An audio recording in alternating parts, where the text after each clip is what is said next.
Bismillahirrahmanirrahim. Assalamualaikum warahmatullahi wabarakatuh dan salam sejahtera. Alhamdulillah, pada minggu ini kita bertemu lagi untuk kita sama-sama membincangkan chapter yang terakhir iaitu chapter 9 untuk silibus kita yang mana kita akan bincangkan tajuk cabaran kelestarian, etika dan peradaban. Sebelum kita memulakan perbincangan, mari kita lihat dulu, apakah isi kandungan ataupun subtopik-subtopik yang kita akan bincangkan bersama-sama dalam chapter ini.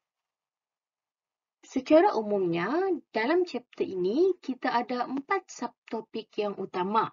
Yang mana yang pertama, kita akan bincangkan, berkaitan dengan kerangka menganalisis masyarakat kepelbagaian dan negara bangsa, yang mana di bawah tajuk tersebut kita akan bincangkan 3 tajuk kecil iaitu defisit sosial, tadbir urus dan pembangunan, dan yang ketiga adalah black economy dan juga rasuah. Seterusnya, kita akan bincangkan juga berkaitan dengan mengurus matlamat pembangunan lestari dan wawasan kemakmuran bersama. Seterusnya, kita akan bincangkan berkaitan dengan kelangsungan kelestarian negara melalui etika dan peradaban. Dan subtopik yang terakhir kita akan bincangkan adalah mengharmonikan pengalaman negara dan antara bangsa. So, secara umumnya, inilah 4 subtopik yang kita akan bincangkan dalam chapter 9 ini. Seterusnya, sebelum kita masuk kepada perbincangan kita, mari kita lihat sedikit sinopsis berkaitan dengan chapter 9 ini. Kalau kita lihat, kelestarian etika dan peradaban sejagat sentiasa tercabar dan terkesan oleh proses hakisan sosial. Hal ini kerana perubahan dalam masyarakat berlaku dengan pantas dan juga sukar dikawal. Sama ada dari segi sosial, ekonomi, politik, alam sekitar, teknologi dan macam-macam lagi. So kalau kita lihat kepesatan pembangunan ekonomi basically banyak membawa implikasi positif, terutamanya dalam peningkatan pendapatan negara dan juga kesejahteraan hidup masyarakat. Namun ketidakseimbangan pembangunan negara pastinya membawa implikasi negatif terhadap persekitaran fizikal, alam sekitar dan juga kesihatan masyarakat. So, pada dekad awal kemerdekaan, berlakunya share poverty, iaitu kemiskinan bersama.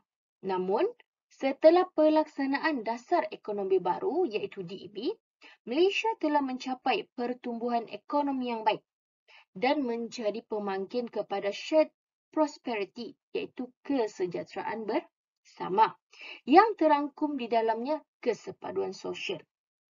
So, perubahan yang berlaku dalam masyarakat dan pembangunan ekonomi itu sendiri telah membawa cabaran dalam penghayatan etika dan peradaban di Malaysia. Justru, persoalan penting yang kita ingin bincangkan dalam chapter 9 ini adalah bagaimana etika dan peradaban Malaysia itu boleh diperkasa dalam konteks hubungan antarabangsa demi meluaskan ruang sivik ke arah mengukuhkan pembinaan negara bangsa. So inilah secara umumnya sinopsis, apa yang kita akan bincangkan dalam chapter 9 ini. So ini adalah gambaran secara ringkas berkaitan dengan apa yang kita akan bincangkan dalam chapter 9 ini. Seterusnya, kita masuk pula kepada apakah hasil pembelajaran yang kita ingin capai. So di hujung perbincangan kita untuk perbincangan chapter 9 ini adalah pelajar dapat menghuraikan etika dan peradaban Malaysia dalam konteks pengalaman negara dan antarabangsa. Pelajar juga dapat menjelaskan kelestarian etika dan peradaban dalam kepelbagaian dan negara bangsa Dan yang terakhir adalah pelajar dapat menganalisis matlamat pembangunan lestari dan kesejahteraan bersama. Seterusnya, kita masuk kepada subtopik yang pertama iaitu kerangka menganalisis masyarakat kepelbagaian dan negara bangsa. So kalau kita lihat, akisan sosial, ke atas kelestarian etika dan peradaban Malaysia ini, semakin serius sejak tahun 2000 lah lagi, dan ianya mencapai kemuncaknya pada tahun 2018, di mana kita boleh lihat bagaimana terhakisnya budaya keadilan, integriti, tolak ansur, kesepaduan dan juga demokrasi dalam negara. For example, kita boleh lihat macam mana isu-isu yang ditimbulkan oleh golongan rakyat, menunjukkan bahawa rakyat bersuara dengan harapan penambahbaikan berlaku dalam organisasi pemerintah. Selain itu juga, hakisan sosial ini dipacukan lagi dengan tsunami maklumat palsu yang mana berniat membakar sentimen etnik dan agama di dunia digital tanpa etika dan kesannya menjarah keharmonian dan kestabilan negara.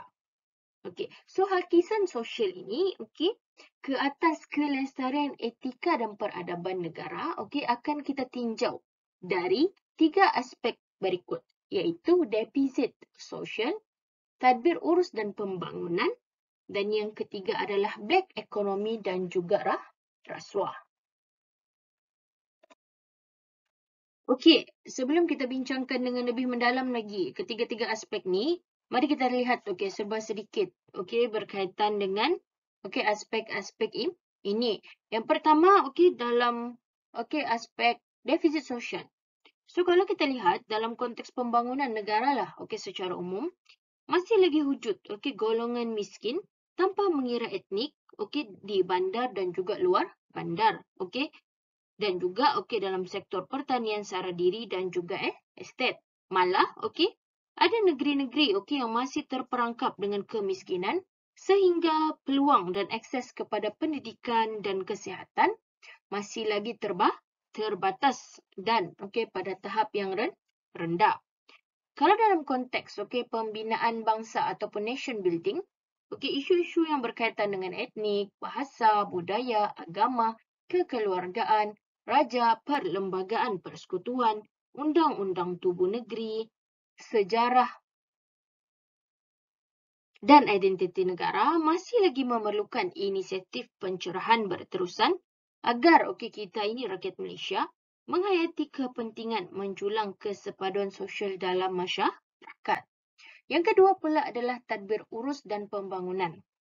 So, bila kita sentuh tentang tadbir urus dan pembangunan, sudah pasti ianya berkaitan dengan tadbir urus negara. Yang mana segala unsur yang boleh merosakkan etika dan peradaban rakyat dari dalam harus dibasmi dengan secara serius. Hal ini kerana isu-isu seumpama ini akan menggugat keadilan, kesaksamaan dan keterangkuman dalam agihan kekayaan negara kepada golongan yang amat memerlukan. So, hal-hal ini juga termasuklah kegagalan mengurus golongan B40 secara efektif, peranan media sosial yang cenderung menyebarkan hasutan terhadap etnik dan agama, serta kelancangan segolongan individu mempersoalkan peruntukan tertentu dalam perlembagaan persekutuan Malaysia. Dan semua hal-hal ini perlulah diurus demi keharmonian, kestabilan dan juga kemajuan negara. Dan yang terakhir kita lihat dulu sikit berkaitan dengan black economy dan juga rasuah. So kalau kita lihat sekarang kan isu-isu seperti pemerdagangan manusia, pekerja asing tanpa dokumen, pelacuran, judi, dadah, pembalakan, pencemaran alam sekitar seperti sungai, hutan, sampah, okey. Dan juga berlakunya rasuah dalam kalangan agensi-agensi keselamatan dan pembangunan terus berlaku. Okey, so ini secara umumlah, okey, berkaitan dengan ketiga-tiga aspek ini. Kita masuk kepada aspek yang pertama iaitu defisit sosial. So, apa itu defisit sosial?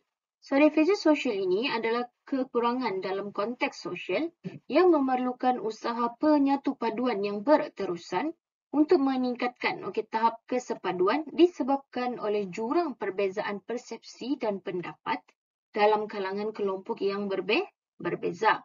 Sebagai contoh, kita boleh lihat, antara isu-isu yang berlaku, yang pertama, jurang yang wujud antara kaum pelbagai etnik, bangsa, agama dan ekonomi dalam kalangan rakyat Malaysia semakin terasa. Seterusnya, kita boleh lihat bagaimana rakyat Malaysia semakin berani membahaskan tentang isu-isu sensitif. Dan yang terakhir adalah, perbezaan layanan yang diberi oleh kerajaan akan mengeruhkan hubungan antara rakyat yang berbeza bangsa, agama, pekerjaan dan juga etnik. So ini antara contoh defisit sosial yang berlaku dalam negara kita. Bila kita bercakap tentang defisit sosial, berdasarkan dasar perpaduan negara, terdapat 10 isu ataupun cabaran ataupun kita sebut sebagai kategori defisit sosial yang boleh mengganggu-gugat proses pengukuhan perpaduan rakyat di Malaysia, iaitu etnisiti, agama, gender, politik, federalisme, kelas sosial, pendidikan, bahasa, jurang generasi, ruang bandar desa dan juga yang terakhir adalah media. Mari kita lihat satu persatu isu dan cabaran ini. So, yang pertama adalah etnisiti, yang mana kita boleh lihat bagaimana kepelbagaian kaum di Malaysia ini pastinya melahirkan kerencaman. Yang kedua adalah dari sudut agama. Di Malaysia kita tahu terdapat pelbagai kepercayaan agama yang dianuti oleh kaum ataupun rakyat Malaysia itu sendiri. Yang seterusnya adalah kelas sosial. Yang mana kalau kita lihat dalam konteks kita di Malaysia ini, terdapat 3 kelas sosial iaitu T20 iaitu kelas atasan. M40 iaitu menengah dan yang terakhir adalah B40 iaitu kelas bawah. Seterusnya dari aspek aspek pendidikan yang mana kalau dekat Malaysia ni kita ada aspek kita ada tahap pendidikan yang berbeza. Bermula dengan sekolah rendah, menengah maupun di peringkat universiti. Seterusnya dari sudut bahasa. Yang mana bahasa lain itu masih lagi diamalkan walaupun bahasa Malaysia adalah bahasa kebangsaan kita. Seterusnya dari aspek jurang generasi. Kita boleh lihatkan dalam konteks kita di Malaysia ini, kita ada kepelbagaian peringkat umur dalam masyarakat. Kita ada golongan muda, golongan belia, golongan kanak-kanak, golongan remaja, golongan dewasa. Seterusnya adalah jantina. Sebagai contoh, diskriminasi antara jantina dalam pengurusan masyarakat. Seharusnya tidak timbul.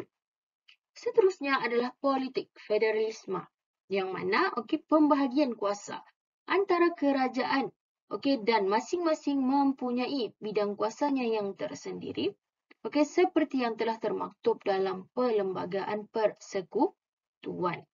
Seterusnya adalah ruang bandar desa yang mana ianya merujuk kepada perbezaan kedudukan geografi penempatan masyarakat.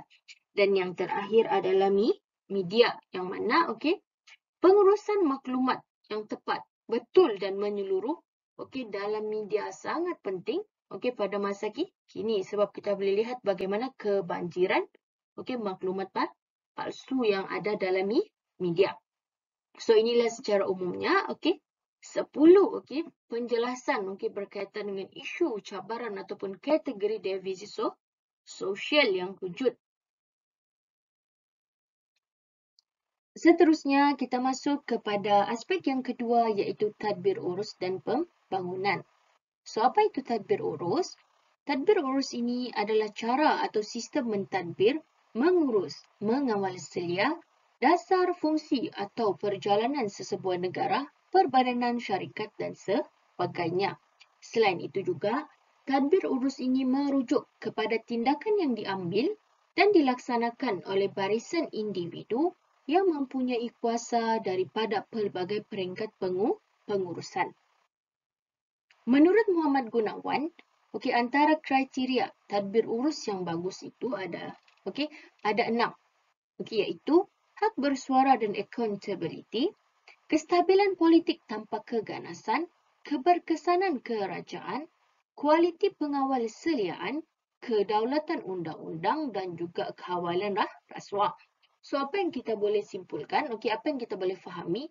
Bila sebut tadbir urus, ianya berkaitan dengan cara mentadbir, ataupun tindakan yang diambil dan dilaksanakan oleh barisan individu yang ada kuasa. Terusnya, kalau kita lihat, dalam mesyuarat jawatan kuasa integriti dan tadbir urus kebangsaan, menyatakan bahawa ada 7 tabiat buruk yang boleh menjejaskan tadbir urus yang baik. So, tabiat-tabiat ni semua perlu dijauhi dan dibuang oleh pekerja, terutamanya penjawat awam, iaitu penafian, sombong, berfikiran tertutup, tiada accountability, bekerja secara soloh, mudah berpuas hati dan juga berpuak-puak. So, ketujuh sifat ini dia haruslah dijauhi dan juga dibuang, kerana ianya boleh menjejaskan tadbir urus yang baik. Kita teruskan lagi kita punya perbincangan berkaitan dengan tadbir urus dan pembangunan keadilan. Bila kita sebut berkaitan dengan tadbir urus, bagaimana cara pemerintah, selalu kita akan kaitkan juga dengan kerajaan. So dalam sesebuah kerajaan tu, apa yang perlu? Apa yang penting? First, penglibatan rakyat. Interaksi yang efektif antara pemimpin dan rakyat akan membantu menjamin kualiti pemerintahan yang baik. That's why dalam kerajaan penglibatan rakyat itu sangat penting. Kerajaan kena dengar apa pendapat rakyat. Yang kedua adalah ketelusan. So ketelusan ini sangat penting. Sesebuah kerajaan itu kena telus. Tidak berlaku penyalahgunaan kuasa, tidak berlaku penyelewengan. Yang ketiga adalah menjana. Satu organisasi pentadbiran yang cekap, efektif dan juga efisien. Yang mana memastikan tanggungjawab dijalankan oleh kaki tangan sektor awam terhadap pihak pengurusan atasan dan juga rakyat. So ketiga-tiga elemen ini sangat penting dalam sesebuah kerajaan.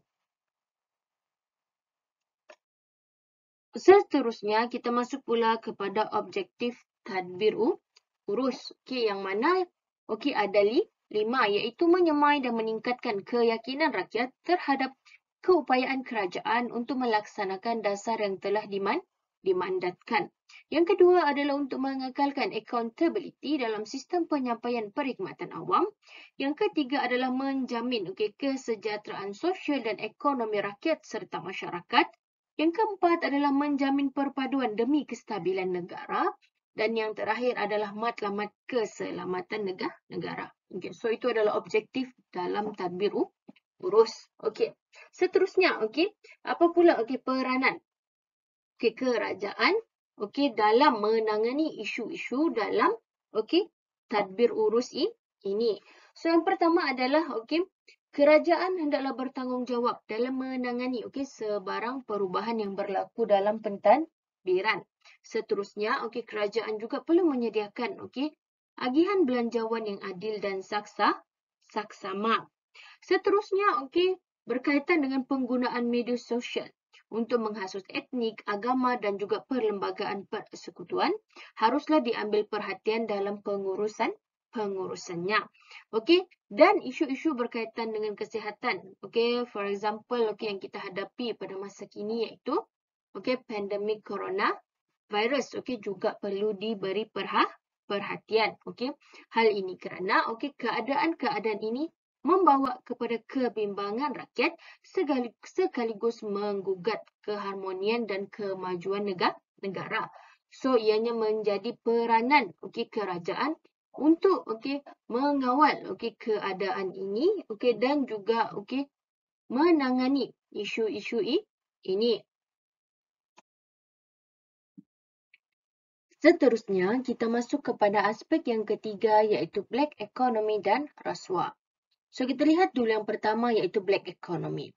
Black economy ni atau kita sebut dalam bahasa Melayu sebagai pasaran gelap. Yang mana, okey, pasaran gelap ini merupakan okey sebuah pasaran barangan atau perkhidmatan yang berjalan di luar yang rasmi disokong oleh kuasa negara.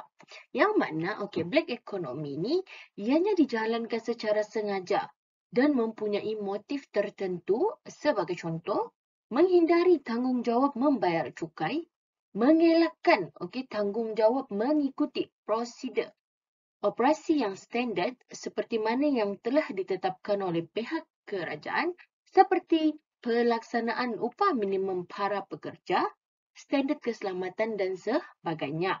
So antara contoh black economy ini adalah okey pencemaran alam, rasuah, pelacuran, pekerja asing tanpa dokumen, pemerdagangan manusia, judi, dada dan juga pembalakan.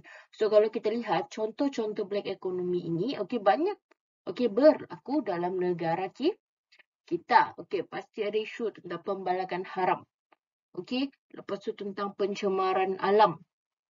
Bagaimana isu pengedaran dada.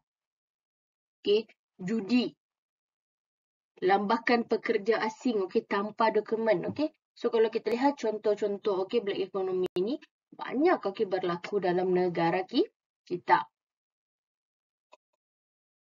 Seterusnya, okey kita tengok pula rasuah.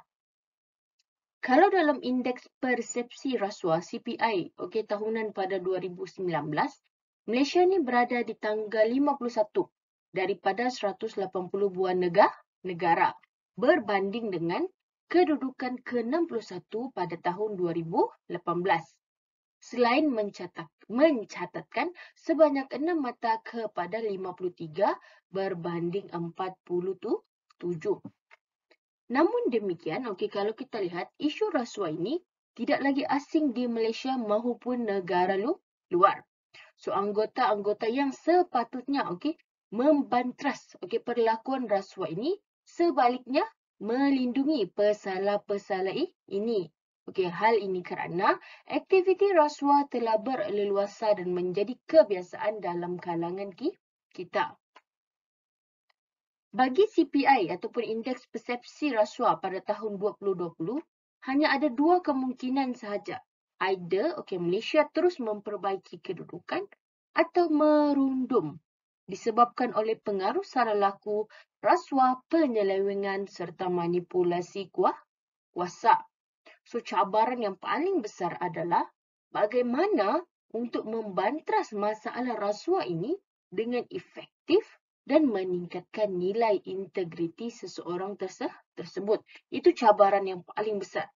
Hal ini kerana kalau kita lihat, kes-kes rasuah ini bukan sahaja melibatkan golongan atasan, tetapi juga melibatkan golongan bawahan.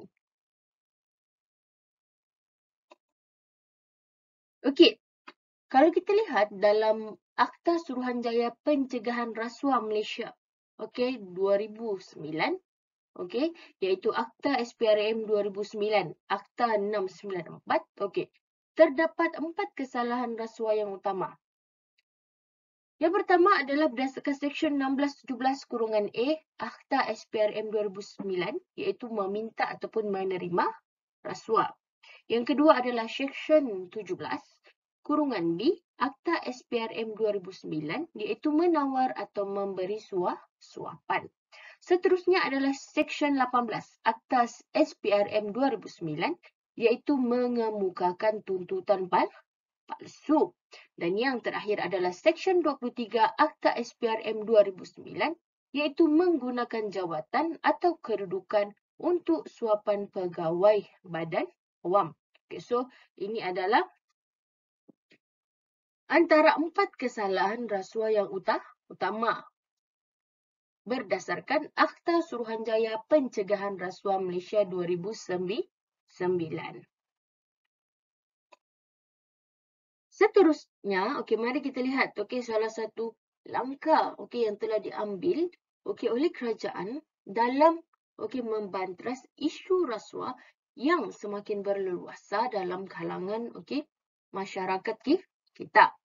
Antara langkah yang diambil adalah memperkenalkan iaitu Pelan Anti Rasuah Nasional KNACP yang makna idea asal pelan ini telah tercetus semasa pilihan raya umum yang ke-14.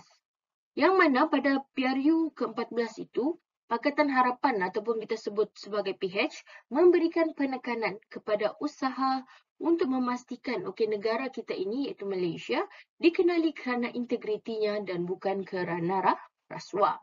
So setelah selesai PRU yang ke-14, Jawatan Kuasa Khas Kabinet mengenai anti rasuah yang dipengerusikan oleh Tun Dr. Mahathir bin Mohamad, Perdana Menteri Malaysia yang ke-7, pada 8 Jun 2018 telah memutuskan bahawa satu pelan anti rasuah yang menyeluruh perlu dirangka dengan segera untuk menangani isu berkaitan rasuah di negara kita. So, visi Pelan Anti Rasuah Nasional ini adalah untuk mewujudkan negara bebas rasuah melalui penetapan 3 matlamat khusus iaitu kebertanggungjawabban dan kredibiliti kehakiman, pendakwaan dan agensi penguatkuasaan undang-undang, penyampaian perkhidmatan awam yang cekap dan responsif, dan integriti dalam perniagaan. So, ini adalah salah satu langkah yang diambil dalam mencegah ataupun membendung kegiatan rasuah dalam negara kita.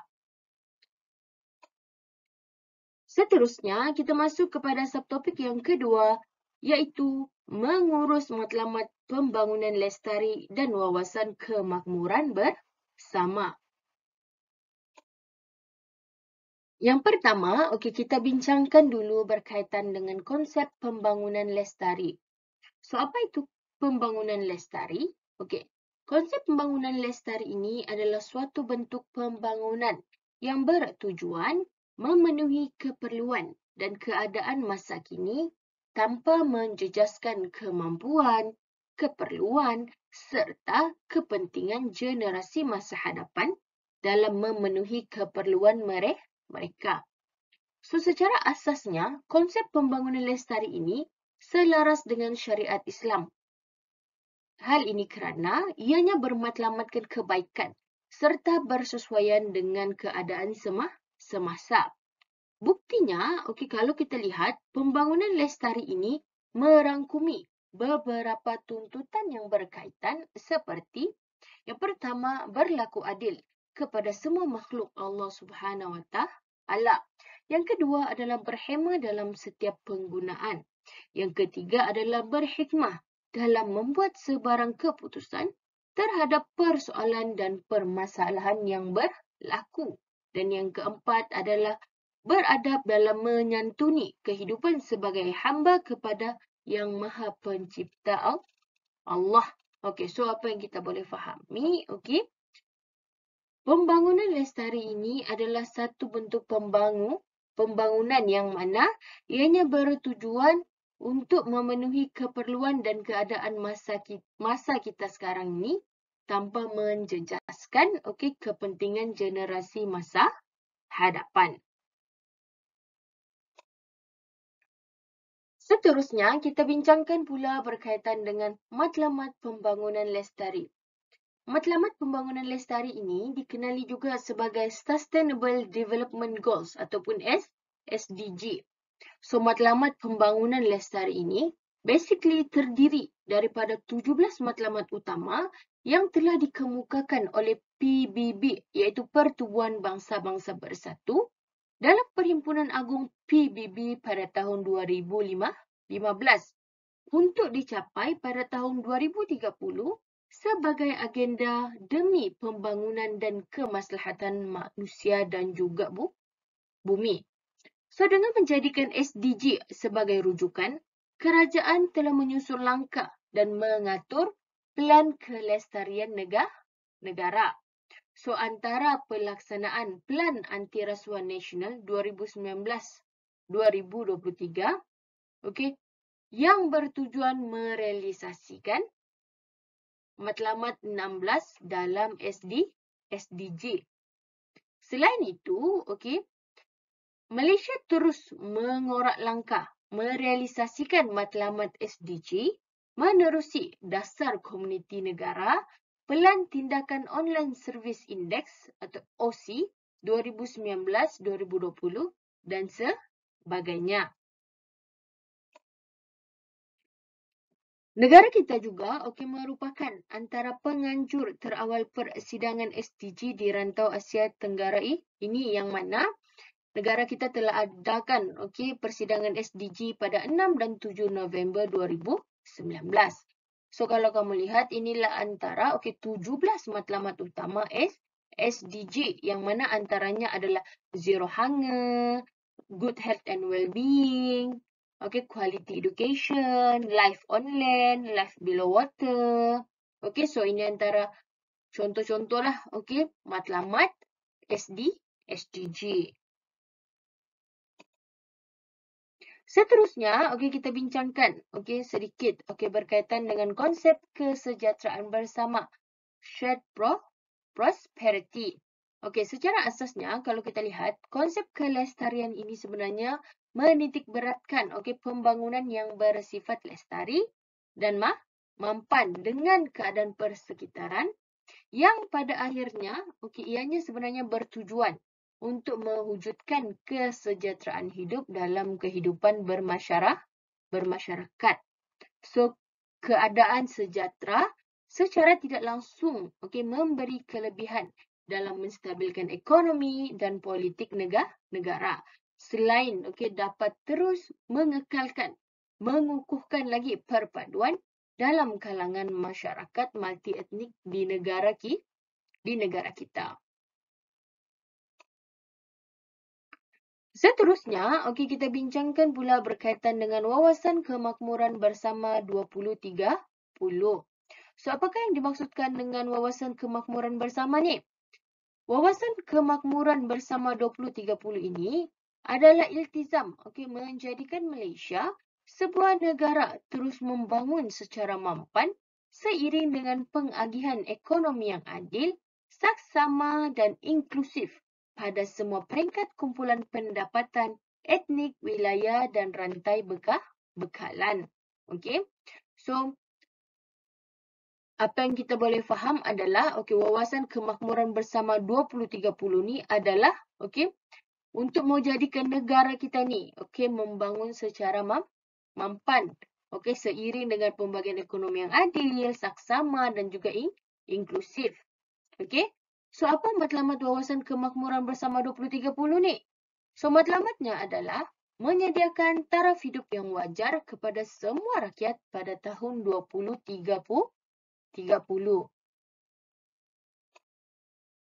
Seterusnya, kita bincangkan pula objektif Wawasan Kemakmuran Bersama. Ada 3 objektifnya, iaitu pembangunan untuk semua, di mana menstruktur semula ekonomi yang lebih progresif, berpaksikan ilmu dan bernilai tinggi dengan penyertaan masyarakat yang menyeluruh di semua peringkat. Yang kedua adalah menangani jurang kekayaan dan pendapatan di antara kumpulan pendapatan, etnik, pembangunan wilayah, rantaian bekalan untuk membela dan meningkatkan keupayaan semua rakyat supaya tiada yang ketinggalan. Dan objektif yang terakhir pula adalah negara bersatu, makmur dan bermaruah. di mana menjadikan Malaysia sebuah negara yang makmur dan bermaruah, seterusnya muncul sebagai paksi ekonomi Asia. So ini adalah 3 objektif wawasan kemakmuran bersama 2030. Seterusnya kita masuk kepada 7 teras strategik wawasan kemakmuran bersama 2030. So 7 teras tersebut adalah pertama, ekosistem perniagaan dan industri. Yang mana penggunaan teknologi dan revolusi industri 4.0, pengurusan yang lebih terkini dan efektif, serta pemakaian ekonomi digital. Seterusnya adalah aktiviti pertumbuhan ekonomi utama, yang mana pelaburan dan pengwujudan kapasiti dalam sektor-sektor pertumbuhan baru amat penting dalam ekonomi dunia. Seterusnya adalah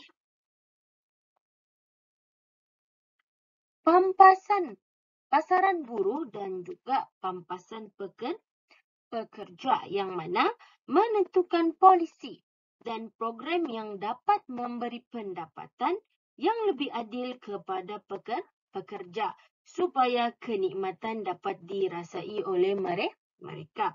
Seterusnya adalah model insan. Yang mana Malaysia memerlukan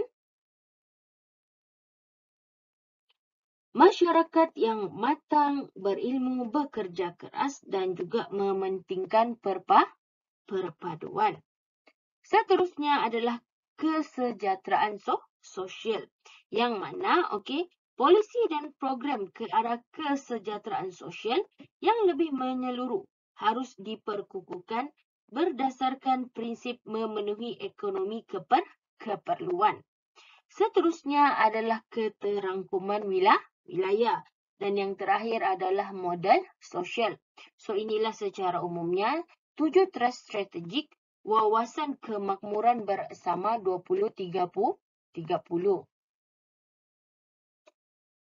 Seterusnya, kita masuk pula kepada subtopik yang ketiga, iaitu kelangsungan kelestarian negara melalui etika dan peradaban.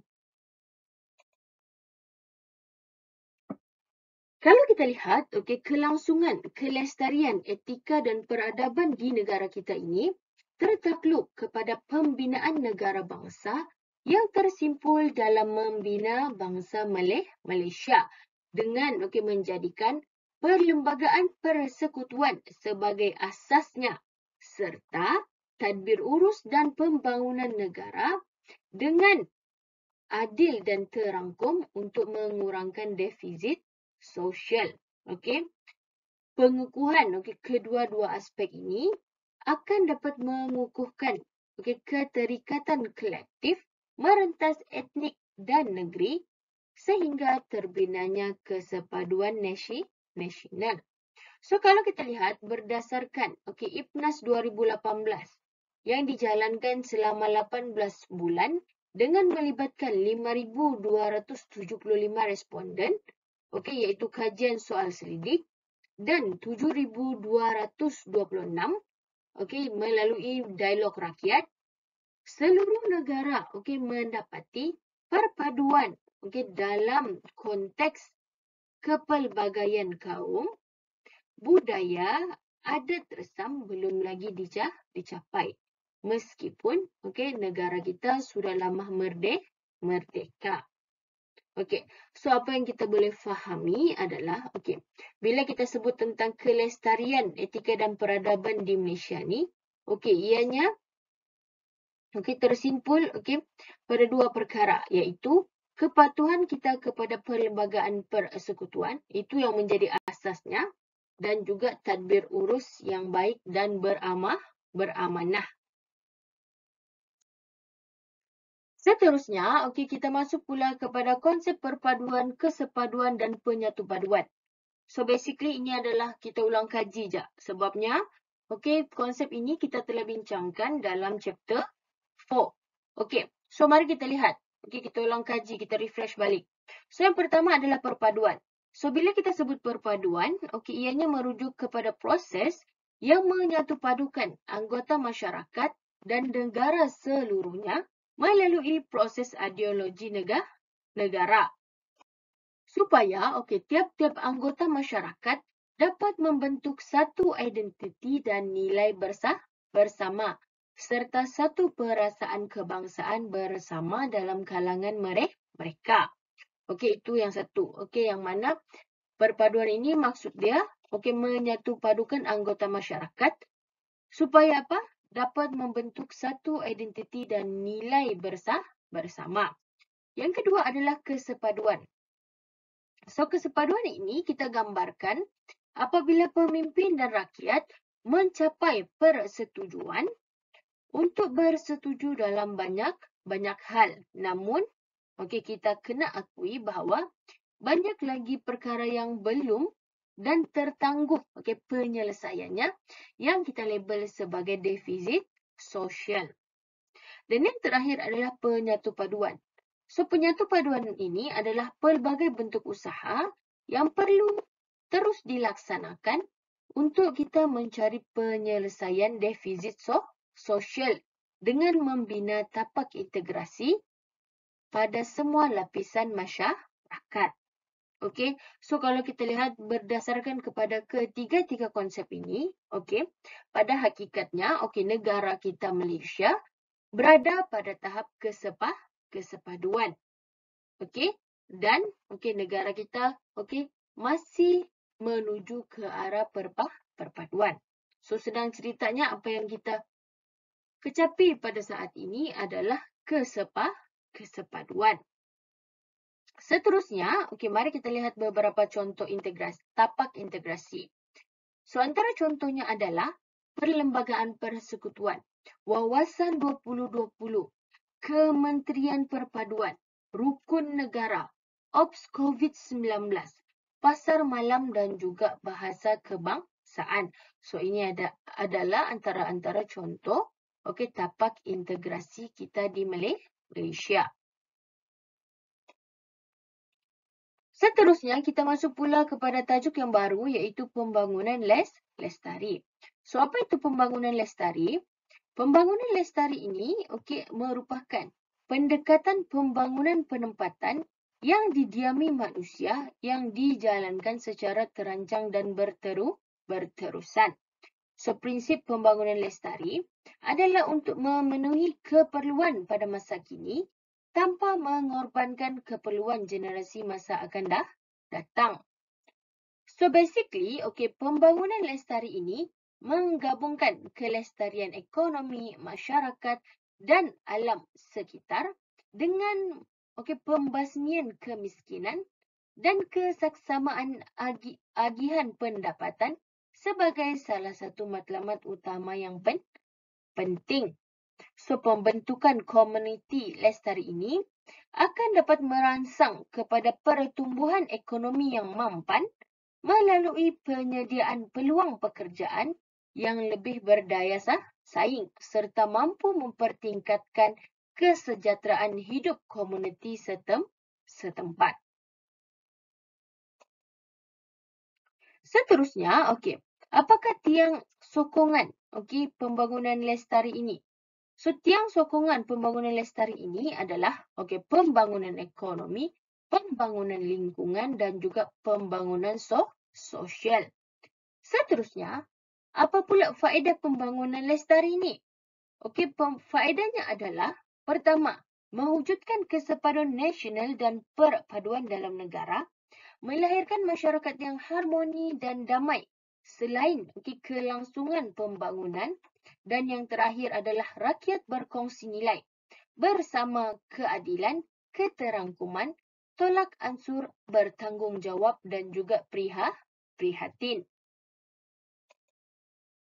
So apakah strategi yang boleh kita lakukan dalam menjayakan pembangunan lestari ini? So yang pertama adalah melalui pendidikan formal. Yang mana peranan pendidikan formal sama ada di sekolah ataupun di IPT mampu sebenarnya untuk membentuk komuniti yang lestari dengan menyediakan sukatan pelajaran yang menerapkan elemen alam sekitar. Yang kedua, strategi yang boleh dibuat adalah melalui peranan media massa, yang mana media berperanan dalam menyebarkan kepentingan amalan penggunaan lestari. Selain itu juga, penggunaan internet juga memudahkan pengguna mendapat maklumat tentang cara hidup lestari. Di samping berkongsi maklumat dengan pengguna lain tentang gaya hidup lestari. Dan yang ketiga pula adalah peranan undang-undang, yang mana konsep pencemar membayar dilihat mampu untuk memberi kesedaran kepada semua pihak kerana pencemar yang akan menanggung semua kos kerosakan alam sekitar yang disebabkan oleh aktiviti yang dijalankan. So ini antara 3 strategi pembangunan lestari yang boleh kita buat dan terapkan. Namun, ada juga cabaran dalam untuk kita menjayakan pembangunan lestari ini.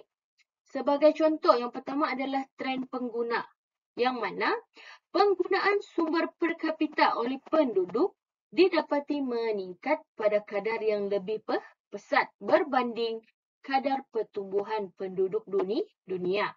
Hal ini kerana permintaan terhadap barangan pengguna meningkat dan menggalakkan peningkatan penerokaan dan penggunaan sumber alam. So antara cabarannya adalah kita ni pengguna permintaan terhadap barangan tu semakin tinggi. Dan itu yang menggalakkan peningkatan penerokaan dan penggunaan sumber alam itu sendiri. Yang kedua adalah masalah pentadbiran pihak berkuasa tempatan, yang mana kurangnya pemantauan daripada pegawai yang bertanggungjawab dalam menyelia aktiviti alam sekitar, sehingga membuatkan masyarakat kita terus memandang ringan isu kebersihan alam sekitar. Dan yang ketiga, cabaran yang dalam pembangunan lestari ini adalah pendekatan dalam pendidikan. Pendidikan yang berasaskan ataupun berlandaskan teori semata-mata belum tentu dapat menjadikan masyarakat sebagai peneraju kepada komuniti lestari.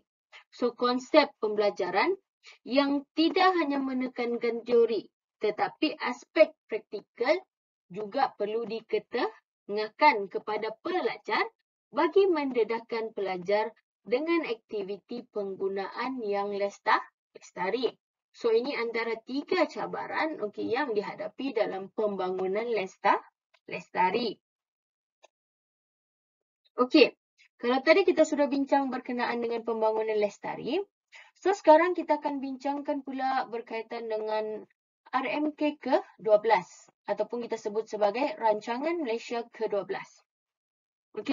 Rancangan Malaysia ke-12 sebenarnya dilancarkan dengan inisiatif kemakmuran bersama berasaskan kepada 3 dimensi, iaitu pemerkasaan ekonomi, kelestarian alam sekitar, serta merekayasa semula sosial, iaitu teknologi sosial bagi tahun 2021 hingga 2025. So, kalau kita lihat, tahun 2020 menandakan berakhirnya tempoh wawasan 2020 dan rancangan Malaysia ke-11, iaitu pada tahun 2016 sampai 2020. So, sebagai kesinambungan, pelan pembangunan pasca 2020 telah digubal dengan hala 7 strategik yang jelas. So, ia bagi menentukan hala 7 pembangunan negara dalam tempoh 1 dekad dan menyediakan rangka kerja asas pelaksanaannya. So, ini bagi memastikan pembangunan sosioekonomi yang inklusif dan bermakna masyarakat yang lebih makmur.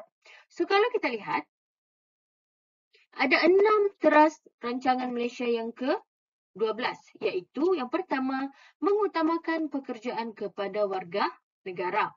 Yang kedua adalah meningkatkan pembangunan modal insan selaras dengan keperluan ekonomi negara. Yang ketiga adalah menjamin hak pekerja, majikan dan juga kesatuan pekerja. Yang keempat adalah meningkatkan tadbir urus keselamatan dan kesihatan pekerjaan di tempat kerja. Yang kelima adalah meningkatkan perlindungan dan keselamatan sosial yang komprehensif dan progresif. Dan yang terakhir adalah meningkatkan penyelidikan dan pembangunan sumber manusia dan perburuan. So, ini adalah secara umumnya berkaitan dengan rancangan Malaysia yang ke-12. Seterusnya, kita masuk kepada subtopik yang terakhir, iaitu mengharmonikan pengalaman negara dan antara bangsa.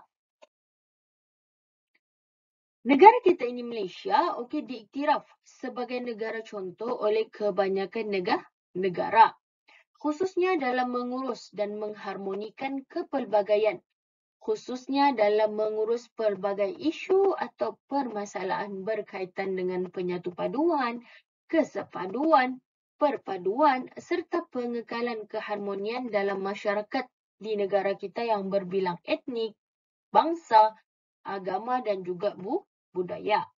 Selain itu juga, negara kita ini Malaysia merupakan sebuah negara tamu pasca kolonial dan negara kita telah menerima pelbagai peradaban majmuk dan anggotanya menjadi warga negaranya.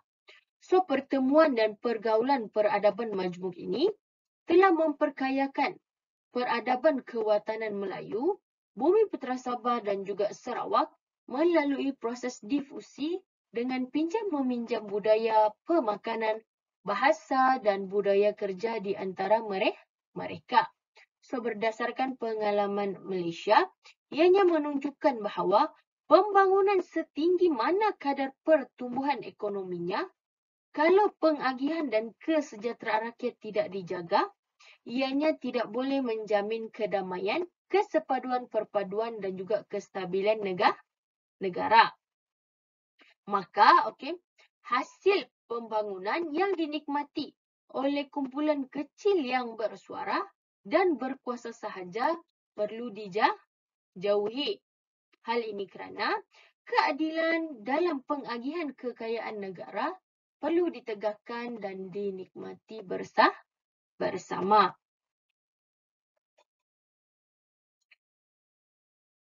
Seterusnya, dalam Indeks Kualiti Hidup, Indeks Kesejahteraan Malaysia, Indeks Maqasid Malaysia, Indeks Perpaduan Nasional dan juga Indeks Kedamaian Global menunjukkan bahawa negara kita ini Malaysia adalah sebuah negara yang makmur, damai dan sejahtera.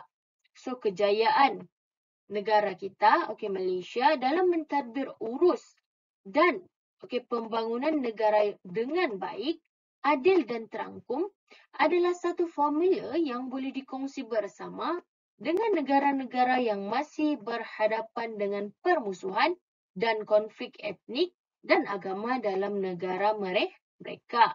Justru, dalam usaha untuk kita mendepani cabaran kelestarian berasaskan etika dan peradaban beridentitikan Malaysia, so antara yang boleh dilakukan oleh pihak kerajaan ataupun pihak yang bertanggungjawab, adalah seperti dalam huraian ringkas yang ada dalam slide kamu tu. Yang pertama adalah sesi dialog yang sihat.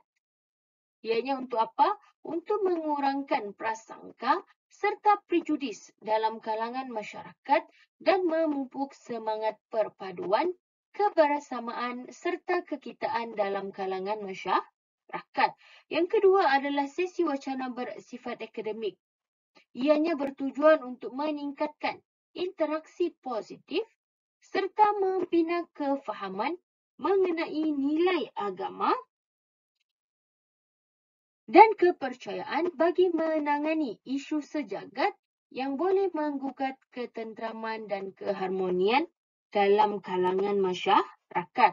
So, ini adalah antara cara yang boleh dilakukan dalam usaha kita mendepani cabaran kelestarian etika dan peradaban di Malaysia.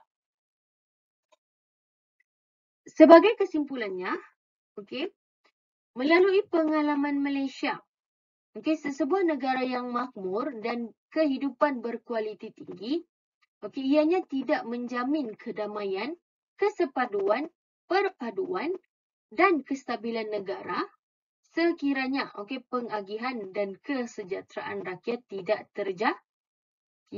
terjaga. Selain itu juga, berdasarkan indeks kualiti hidup, indeks kesejahteraan Malaysia, maqasid Malaysia, perpaduan nasional dan kedamaian global menunjukkan bahawa negara kita ini adalah sebuah negara yang makmur, damai dan sejahtera. So, kejayaan negara kita ini dalam mentadbir urus dan pembangunan negara dengan baik, adalah satu perkara yang boleh kita kongsi dengan negara-negara yang masih berhadapan dengan konflik etnik dan agama di negara mereka. Seterusnya, rukun negara.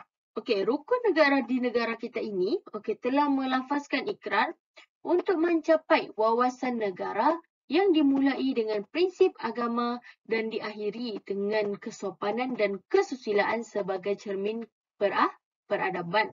So, di sini kita boleh lihat, sejauh mana pun teknologi itu berkembang, asas kemajuan akan tetap berbalik kepada pembangunan manusia itu kembali. Dan di sini jugalah rasional, di mana nilai etika dan peradaban diangkat dan dimartabatkan kembali untuk kemajuan ekonomi dan sosial yang seimbang pada masa akan datang. Oleh sebab itu, as a Malaysian, kita perlu faham dan mengeratkan lagi kelestarian yang telah wujud ini. Seterusnya, sebagai negara moden yang melakar masa depan lebih dinamik dan berusaha memposisikan Malaysia itu sebagai negara maju, cabaran berterusan dalam arus globalisasi dan pasca kemodenan menjadi realiti perlu ditangani sebaik mungkin. Dan yang terakhir adalah perpaduan nasional harus menjadi misi penting bagi negara. Ia memerlukan kerangka bersifat komprehensif yang akan mampu menterjemahkan sebaik mungkin wajah kerencaman masyarakat majmuk di Malaysia.